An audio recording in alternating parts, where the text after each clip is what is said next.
What's up, YouTube? Today, we're going to do something I don't normally do. And that, my friends, I just got back from the gym. I'm going to take off my sweat top. Is doing a negative review. But, I mean, it's not that I avoid negative reviews. I just don't usually buy things I'm not going to like. So this is one of my first EDC purchases. That was like, EDC as in the niche of I'm carrying kit every single day, non-military related. Because if I was really going to be like, this is the first knife I ever bought for real, it'd be the SOG 2 or 3, or the SOG Pentagon 2 or 3, really giant, not really giant, but it's a very big knife if you look it up.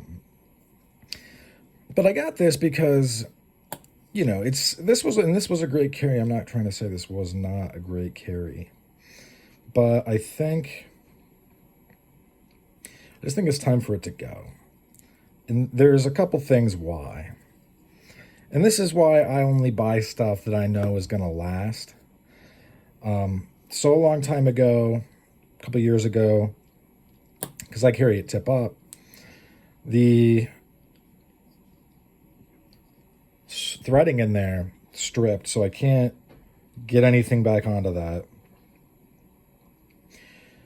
And these were backing out, and I screwed a couple of them in and then Loctited them.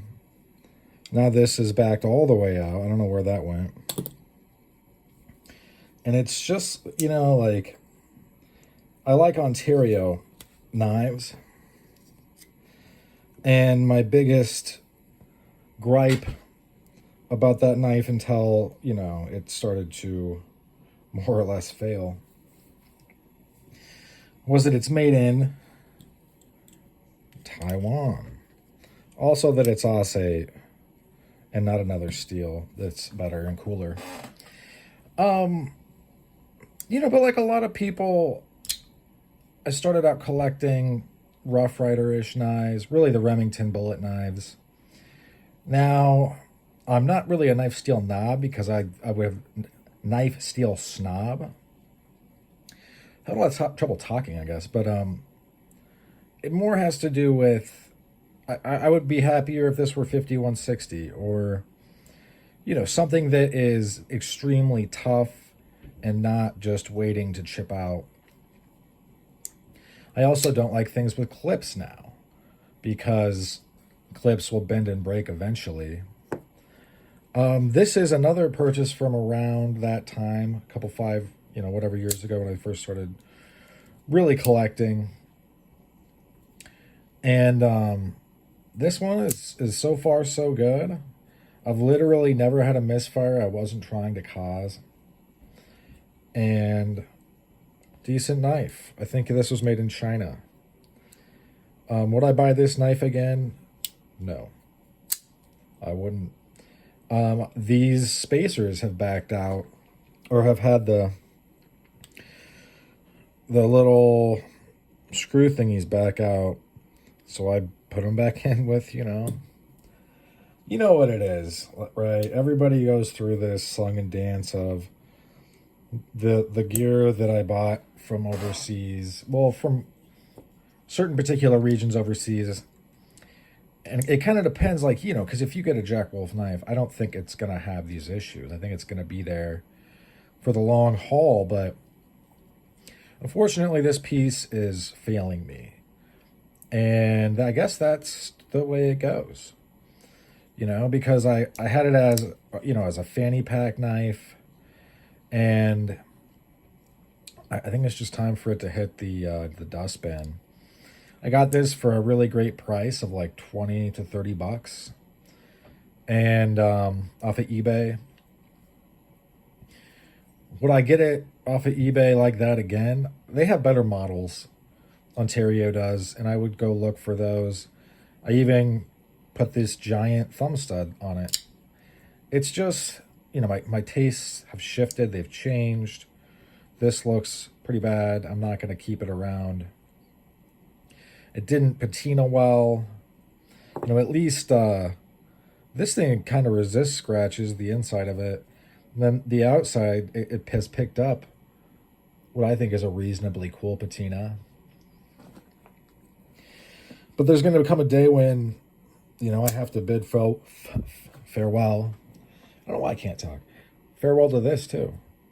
And it's not, you know, I got this for like 50. It had, you know, now it's like 40 something. I still carry it because it works great. Also, being so inexpensive, if I had to use this in a self-defense situation, I would either throw it in the trash or in the gutter. Because I'm not going to keep a hold of something that could potentially trip me up in the future, right? That'd be stupid. But now this guy, it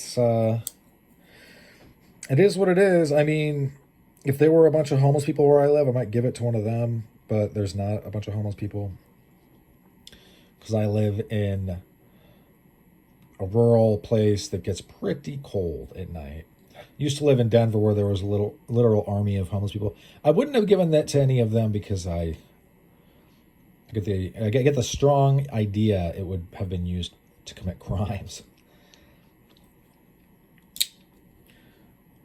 Also don't like Teflon washers. Also, or washers in general. You don't need them if you use brass liners. I also don't like liner locks, although this one has done pretty well. I like pass-through construction, but I'm not going to lie, the knife that's going to take this one's place is a Mercator with the thumb stud. Because the Mercator is smaller than this, lighter, has, I think, a better blade on it,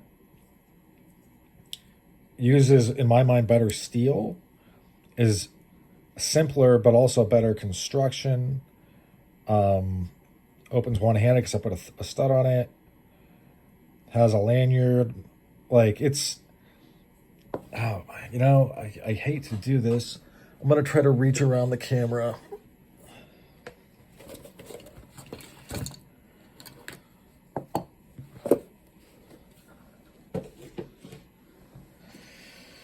Either this or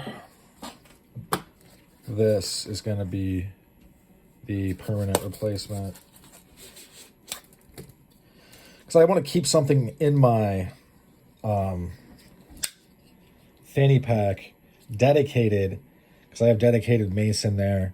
I take it sometimes. I just hit the trail if it's nice out. Right now it's too cold. But, you know, a couple weeks ago, some woman in Florida, I think, was assaulted in the gym. And definitely, you know, things can happen in the gym that are not necessarily good things. You want to be ready. And I'm just too old to box. I'm middle-aged, but if you consider mid-30s middle-aged, but I'm just not really interested in boxing, I should say. So we have two pretty tough steels. Does this flip open a lot faster? Yeah, but also the Teflon washers, it's kind of like a weird, it's never really the same feeling any given time.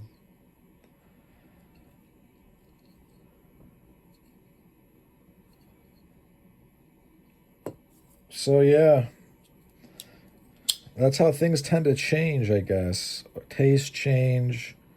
I think defensively this would be better than this, because it's a little bit more stabby.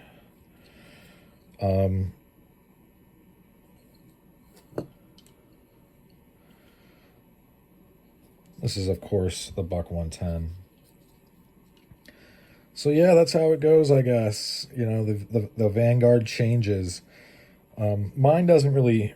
I was going to keep a hold of this because it's kind of sentimental, but, you know, I guess not. Well, thanks for sticking with me to the end. That's about all she wrote for this one. Hope you folks have a good rest of your day. Bye now.